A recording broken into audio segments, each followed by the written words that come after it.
Welcome to Creepy Whispers. I'm Jack Thompson, and here we'll explore stories that will send chills down your spine. Get ready to dive into the unknown, where each whisper hides a secret. First story, the decision to build a treehouse for my son, Luke, set off a series of events that still leave me uneasy. It all started about 3 months ago when I decided to surprise him for his 8th birthday. I spent weeks planning and building the little house in the big oak tree at the back of our yard. When Luke first saw it, his eyes lit up with excitement. He couldn't stop climbing up and down the rope ladder, exploring every corner of his new space. In the first few days, everything seemed normal and peaceful. Luke spent hours up there, playing with his action figures and drawing. It was comforting to see him so engrossed, especially since he had always been a somewhat reserved child, without many friends at school. About 2 weeks later, I began to notice subtle changes in Luke's behavior. He started mentioning a new friend named Jake, who supposedly only appeared to play in the treehouse. Initially, I didn't give it much importance. After all, imaginary friends are common at this age, aren't they? However, something about the way Luke talked about Jake intrigued me. The descriptions he gave were peculiar. He said Jake was a boy who lived in the forest and knew many things about animals and trees. When I asked Luke what Jake looked like physically, his response caused me slight discomfort. He described his friend as pale and thin, as if he were sick. I tried not to show my concern, but from that moment on, I started paying more attention to Luke's activities in the treehouse. As the days went by, I noticed that Luke became increasingly absorbed in his play in the treehouse. He spent hours up there, talking to himself, or at least that's what I thought. Sometimes I heard him laughing or arguing in a low voice, as if he were really interacting with someone. When asked about what he was doing, Luke always responded with a mysterious smile. I'm playing with Jake. I began to feel a growing uneasiness. Was it normal for an 8-year-old to have such a vivid imaginary friend? I decided to talk to my wife about it, but she reassured me, saying it was just a phase and that I was being overprotective. One afternoon, while I was working at home, I heard a noise coming from the backyard. I ran outside and found Luke lying on the ground near the base of the tree. He was crying, holding his face in his hands. When I managed to calm him down and examine him, I saw that he had a black eye. My heart raced. "What happened, son?" I asked, trying to keep calm. Luke, between sobs, told me something that left me cold. Jake got angry with me because I didn't want to play his way. I tried to get more details, but Luke shut down, refusing to say more about it. That night, I couldn't sleep. How could an imaginary friend hurt my son? Or had Luke hurt himself and was blaming his imaginary friend? I didn't know what to think, but one thing was certain. Something strange was happening. In the days that followed, I became more vigilant. I started working from the porch where I could observe the treehouse. Luke continued to climb up there every day, but now I noticed a change in his behavior. Sometimes he seemed hesitant before climbing, looking up as if checking if it was safe.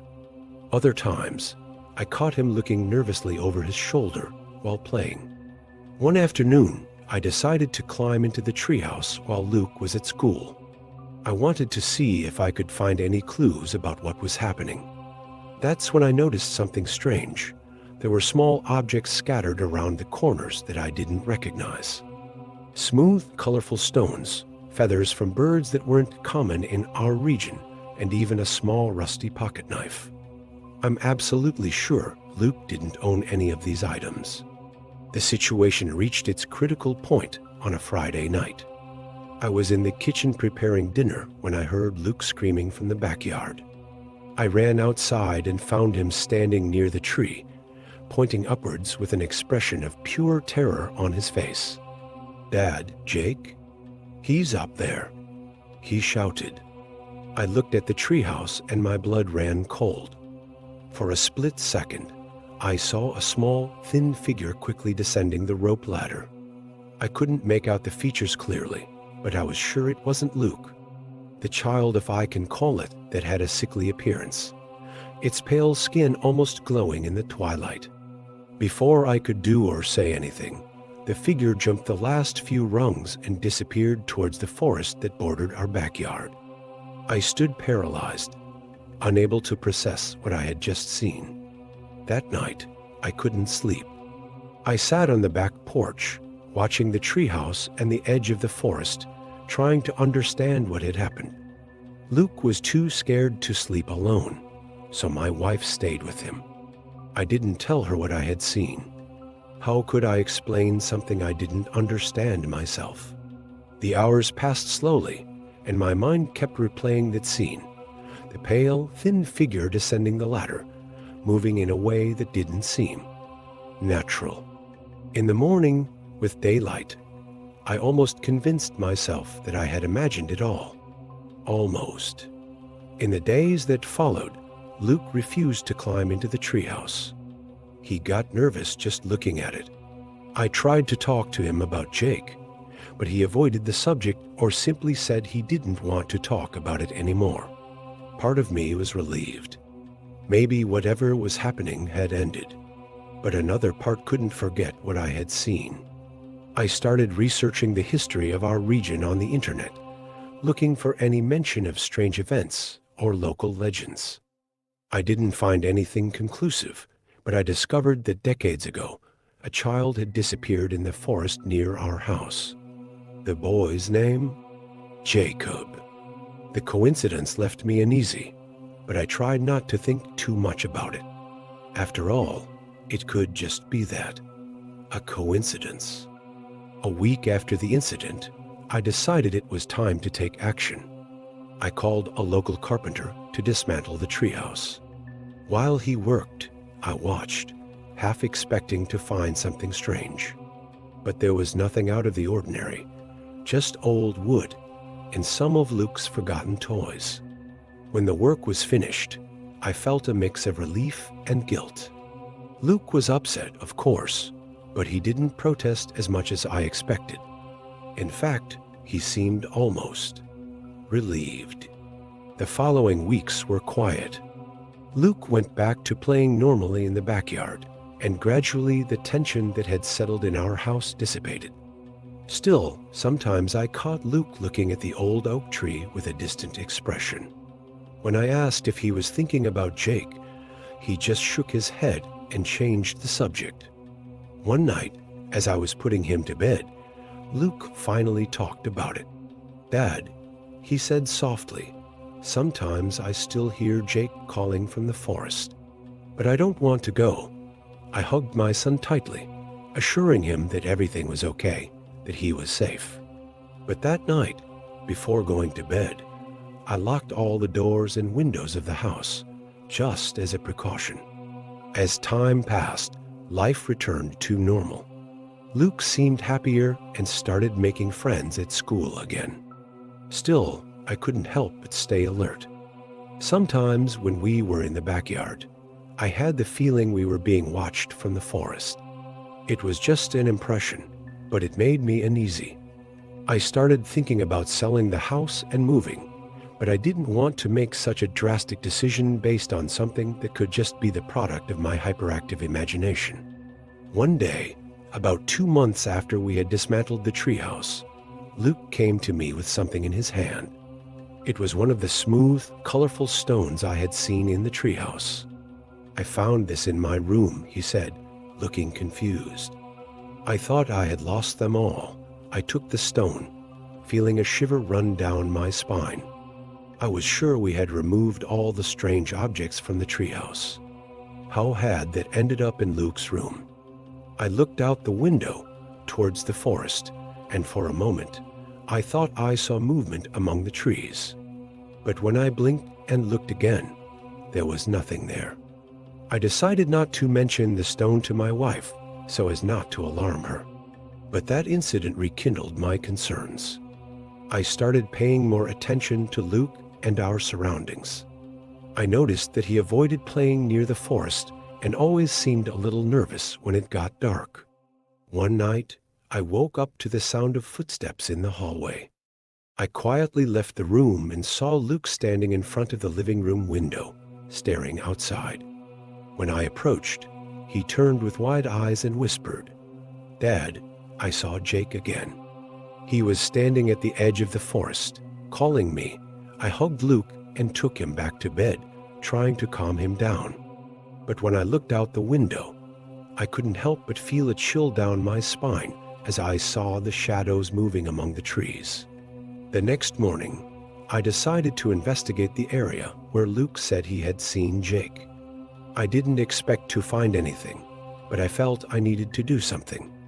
As I walked along the edge of the forest, I noticed some small footprints in the mud near a bush. They were the size of a child's feet, but they looked different. Deeper in some places, as if whoever had made them had a strange walk. I followed the footprints for a few meters, but they abruptly disappeared.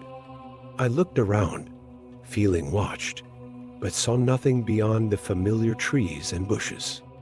I returned home feeling disturbed, but not knowing exactly what to think or do about it. In the weeks that followed, I remained vigilant, but nothing extraordinary happened. Luke seemed to be recovering well, returning to being the cheerful and carefree boy he was before this whole situation. However, I couldn't completely let my guard down. I installed security cameras around the house, justifying to my wife that it was just a precaution against possible invasions. In fact, I was hoping to capture some evidence of whatever was happening. The nights passed, and the recordings showed nothing but some occasional nocturnal animals. One day, while reviewing the previous night's recordings, I noticed something strange. Around AM, there was interference in the image of one of the cameras pointing towards the forest. It was only for a few seconds, but when the image returned to normal, I could swear I saw a shadow moving quickly out of frame. I replayed the recording several times, trying to understand what I had seen. It could have been just an animal, or maybe an effect caused by the wind in the trees. But something about that shadow deeply bothered me. It seemed to have a vaguely human shape, but moved in a way that didn't seem natural. I decided not to mention this to anyone, fearing I would appear paranoid. But from that day on, I started checking the recordings every morning, always with a mix of apprehension and curiosity. Time passed, and life went on as usual. Luke was about to turn 9, and the memory of Jake seemed to have faded. We rarely talked about it, and I almost convinced myself that it had all been a series of strange coincidences and fertile imagination. Almost. One night, while we were having dinner, Luke casually mentioned that he had dreamed about Jake. I felt my stomach sink. What happened in the dream? I asked, trying to keep my voice calm. Luke shrugged and said, "It wasn't a big deal. Jake was just asking me to play again." But I said I couldn't. The naturalness with which Luke spoke surprised me, but also relieved me. It seemed he was handling the situation well, better than I was, actually. A few weeks later, while pruning the plants in the garden, I found something that made me freeze. Hidden among the bushes near the fence that led to the forest was a small wooden toy. It was a crudely carved figure, vaguely resembling a doll. What caught my attention was that it seemed to have been made recently, the wood still fresh, and with cut marks. Luke didn't have the skill to make something like this, and I'm sure neither my wife nor I had put it there. I stared at the doll for a long time, feeling a mix of fear and fascination. Finally, I decided to keep it in a box in my office without mentioning it to anyone. Part of me wanted to throw it away, but another part felt it was important to keep it as proof that I wasn't imagining things. The months passed, and life went on. Luke grew normally, making new friends and getting involved in school activities. I remained vigilant, but the strange incidents seemed to have ceased completely. The wooden doll remained stored in my office, a silent reminder of the inexplicable events we had experienced. Sometimes, late at night, I would take it out and observe it, trying to make sense of everything that had happened. But the answers never came. Today, almost a year after the last incident, I still find myself looking at the forest, expecting to see something out of the ordinary. Luke rarely talks about Jake, and when he does, it's as if he's remembering a distant friend who moved away. Part of me wants to believe that it was all just a phase, a series of coincidences amplified by my imagination and paternal concern. But another part knows that we experienced something I can't explain.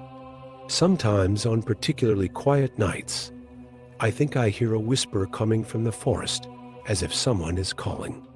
In those moments, I close the curtains, check if the doors are locked, and remind myself that whatever happened, it's over. At least, that's what I hope. Second story, I still get chills thinking about that night. Sometimes I wake up in the middle of the night, cold sweating, with images flashing back like a horror movie. It all happened when I returned to my parents' house during fall break from college. I was in my second year, excited to take a break from the hustle of classes and relax a bit. Little did I know I was about to experience the biggest scare of my life. Let me tell you the whole story. We have a treehouse at home that my dad built when I was a kid. I always loved that place. It was my secret spot. Now that I'm older, I discovered it was the perfect hideout to smoke without my parents catching me. That night, I was up there relaxing, enjoying my joint, and listening to music on my headphones.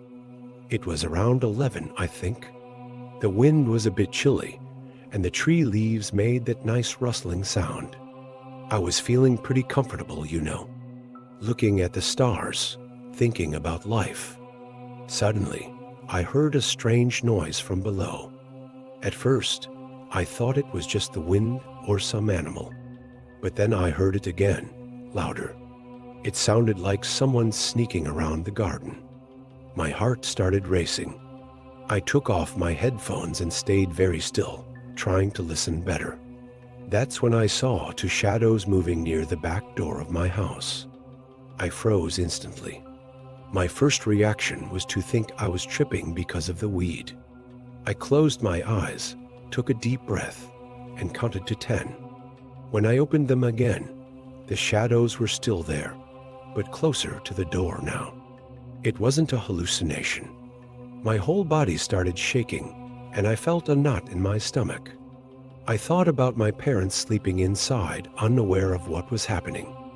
I wanted to scream, to warn them somehow, but fear paralyzed me. With trembling hands, I grabbed my phone. I tried to call the police, but I was so nervous that I dialed the wrong number twice. On the third try, I managed to get through. I spoke softly, almost whispering, afraid the guys might hear me. The woman on the other end of the line told me to stay calm and said a patrol car was on its way. Meanwhile, I saw the two guys messing with the lock. Oh my God, they were going to get in. I got desperate, thinking about what to do. That's when I had a crazy idea. I grabbed some pebbles from the treehouse floor and started throwing them in the opposite direction of the house, trying to make noise to distract them. The plan kind of worked. The guys stopped messing with the lock and looked towards the noise. I took that moment to send a message to my dad, praying he'd wake up and see it. But then, out of nowhere, one of the guys looked up. I swear I felt my heart stop for a second. Our eyes met, and I saw the gleam in his eyes in the darkness. I was paralyzed, not knowing what to do. He nudged the other guy and pointed to the treehouse. At that moment, I panicked completely. The taller guy started approaching the tree, while the other kept watch. I could hear the sound of his footsteps on the grass, getting closer and closer. My mind was racing, thinking of all the horrible things that could happen. I looked around desperately, searching for something to defend myself. I found an old baseball bat that I had kept up there since I was a kid. I grabbed it like it was my last hope. The guy started climbing the treehouse ladder. Each step he took made my heart beat faster. I was shaking so much I thought I was going to faint. When the guy's head appeared at the treehouse entrance, I didn't think twice. I closed my eyes and swung the bat with all the strength I could muster. I heard a dull thud and a muffled scream. The guy lost his balance and fell from the ladder, rolling on the ground. I stood there paralyzed, unable to believe what I had just done. The other guy ran to help his friend, who was moaning in pain on the ground. At that moment, I heard the sound of sirens approaching.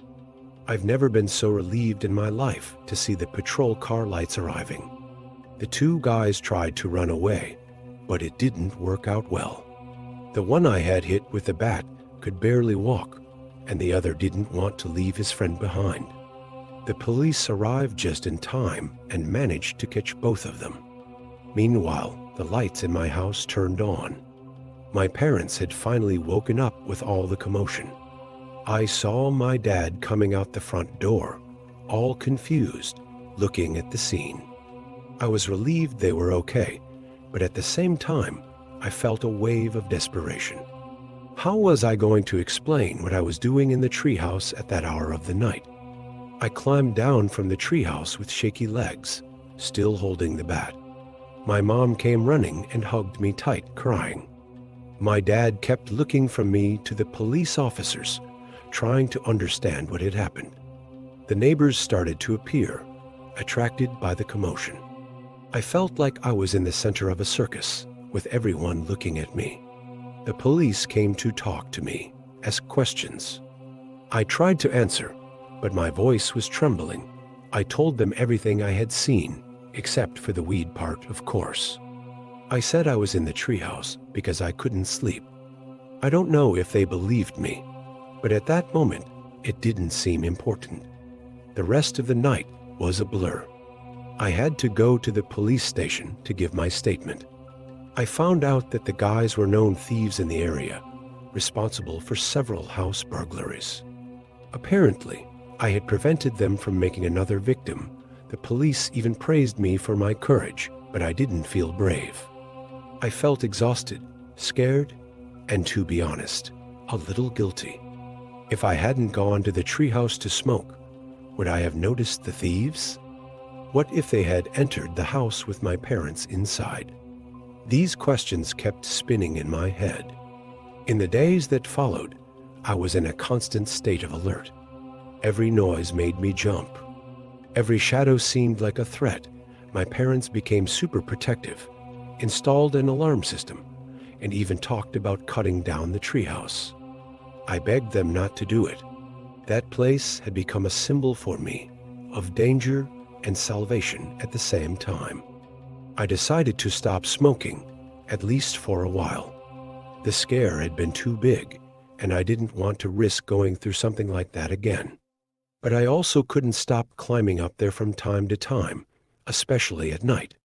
It was as if I needed to face my fear, to prove to myself that I could overcome it. A few months have passed since that night, but the memory is still vivid in my mind. Sometimes when I'm at college, I find myself wondering if it all really happened. It seems so surreal. But then I look at the baseball bat, which I now keep in my room as a kind of bizarre trophy, and I know it wasn't a dream. I never told anyone about the weed, and it still bothers me a little. But in the end, I think I learned an important lesson about responsibility and being aware of what's happening around me. Third story, I'll never forget that night in the treehouse. I was 12 and furious at my parents for forbidding me from going to my best friend's birthday. Being a rebellious kid, I decided to sleep in our backyard treehouse as a protest. I grabbed my sleeping bag, flashlight, and snacks, climbing up the wooden ladder after my parents were asleep. It was a warm summer night with a starry sky and crickets chirping outside. At first, I felt brave and independent. I stayed up late, reading comics and munching on junk food. The smell of wood mixed with tree leaves gave me a sense of freedom I'd never experienced before. As the night progressed, I started feeling scared. The tree shadows seemed to move with the wind, and I heard strange noises I'd never noticed before. Still, I was determined to prove I could spend the whole night there. I don't know exactly when I finally fell asleep, wrapped in my sleeping bag. I'm not sure how long I slept, but I woke up suddenly with a strange feeling. My heart was racing, and I sensed something wasn't right. Then I heard it. A deep, clear male voice called my name. "John," it said, as if right beside me. I froze in fear, barely able to breathe. I thought it might be my dad calling from below, but something about that voice was different, almost supernatural. I gathered all my courage and shouted, "Dad, is that you?" Silence. No response. Trembling, I grabbed my flashlight and illuminated the treehouse. Nobody was there. I looked out the window and saw the house lights were off. I started to panic. Had I imagined it? But it seemed so real. I decided I couldn't stay there another second. I ran down the ladder, almost tripping on the steps, and burst into the house making a racket. My parents woke up startled and came to see what was happening. Between sobs, I told them what I'd heard. They exchanged worried looks and swore they hadn't left their room. That night, I slept in my parents' bed, still shaking with fear. In the following days, I couldn't stop thinking about what had happened. My parents tried to convince me it was just a nightmare, but I knew it wasn't true. That voice was too real. I could feel its deep tone reverberating in my ears. I became obsessed, researching paranormal experiences and mysterious voices online. I developed a fear of sleeping alone and avoided the backyard at all costs. The treehouse, once my favorite refuge, now seemed to stare at me menacingly every time I looked out my bedroom window. Time passed, and I tried to move on, but that experience left its mark on me. At school, my friends noticed I was different, quieter, and more scared. I didn't know how to explain what had happened without sounding crazy. Sometimes, when I was alone, I swore I heard that voice again, softly calling my name. It made me freeze from head to toe. My parents even took me to a psychologist, thinking I had a problem. But how could I explain something I didn't understand myself? That voice was a mystery consuming me from within. Years went by, and I grew up carrying this secret. I never slept in that treehouse again, and whenever someone suggested camping or spending the night outdoors, I'd make up an excuse. My fear of darkness and isolated places became almost a phobia. I tried to convince myself it was just my childhood imagination, but deep down, I knew it wasn't true. That voice was too real. It had a presence I couldn't explain. Sometimes on sleepless nights, I'd catch myself looking out my bedroom window, staring at the old treehouse and wondering if I'd ever have the courage to go back there. It wasn't until I went to college and moved to another city that I started to feel a bit freer from that memory. The physical distance from the treehouse seemed to have eased the weight I carried. But even then, on quiet nights in my dorm room, I'd sometimes wake up suddenly, feeling like I'd heard my name being called. My roommate always found it strange when this happened, seeing me get up startled and look around the room as if searching for something. I never told him about the incident from my childhood. How could I explain something I didn't understand myself? At 25, during a visit to my parents, I decided it was time to face my fear. On a sunny afternoon, while they were out, I went to the backyard and stood looking at the treehouse. It seemed smaller and less scary than I remembered. With my heart racing, I climbed the creaking ladder steps. As I entered, I was hit by a wave of memories. The smell of wood was still there, mixed with the scent of leaves. I sat on the dusty floor, looking around. Everything seemed so normal, so ordinary. For a moment, I felt foolish for carrying so much fear for so many years, but then, just as I was about to go down, I heard it. It was just a whisper, almost inaudible, but unmistakable. My name, spoken in that same deep, profound voice that had haunted me 13 years ago. I froze, feeling the blood run cold in my veins. It wasn't possible. It couldn't be happening again. I looked frantically around, searching for the source of the sound, but there was no one there but me. Panic began to take over, and before I knew it, I was running out of the treehouse, stumbling on the steps, just like that night in my childhood. I entered the house breathless, my heart pounding. My parents hadn't returned yet, and I felt grateful for that. I wouldn't know how to explain my state.